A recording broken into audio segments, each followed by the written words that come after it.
And now, the last word with Rick Casey.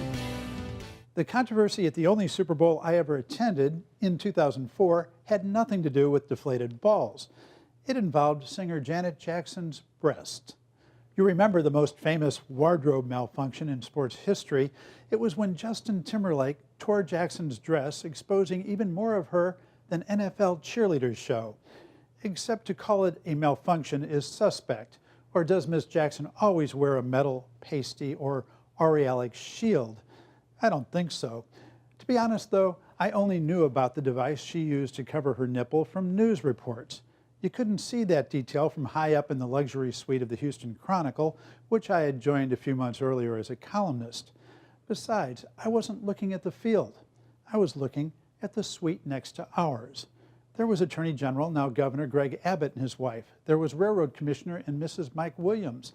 There was Representative Phil King, Republican of Weatherford, who chaired the House Committee on Regulated Industries. He brought his son. And there was a lesser-known member of Lieutenant Governor David Dewhurst's office.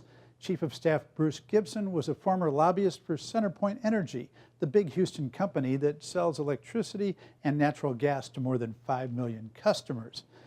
If you had a draft of state power players, this group would go in the first round. So who was their host? I leaned over the railing and asked someone. It's CenterPoint, he said, noting that it wasn't actually the mega company's luxury suite. They had to give up their normal turf to CBS. They were splitting this precious territory with another company. Still, CenterPoint wasn't complaining. As a highly regulated company, they had recruited with care. They had treated some of their biggest customers to seats out in the stadium, but their luxury suite seats went to state officials who devised their regulations. The next day I called Scott Rozelle, CenterPoint's vice president and general counsel. His duties included heading up their lobbyist team. He was feeling fine. Good group, huh? He said after confirming the identities of his guest list. Rozelle said he didn't expect the public to be concerned about his company's royal treatment of their public officials. All entertaining public officials is the subject of public reporting, he said. None of this is secret. What's more, he noted Abbott and Gibson, Dewhurst man, paid their $600 cover price for their tickets. But the value was considerably more than the cover price. Stadium seats priced at $500 were going for $1,700 and up on eBay. Luxury seats weren't on eBay at any price. When I called Representative King, the chairman of the House Committee on Regulated Industries, he assured me that no business had been discussed during the Super Bowl. It wasn't all fun and games, though. He said he had come down a day early for what he called a very lengthy briefing from CenterPoint's attorneys. I learned a lot, he added, and I'll bet he did.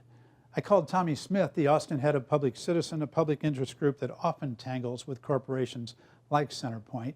Like CenterPoint, Smith wanted to meet with Chairman King. Unfortunately, he didn't have any Super Bowl tickets to offer. I asked him for a meeting on further deregulation issues that will be taken up next year, said Smith. He said he'd call me when he was in town, but I haven't heard from him yet. Chairman King asked if I wanted to comment on Janet Jackson's stunt. I assured him that I did.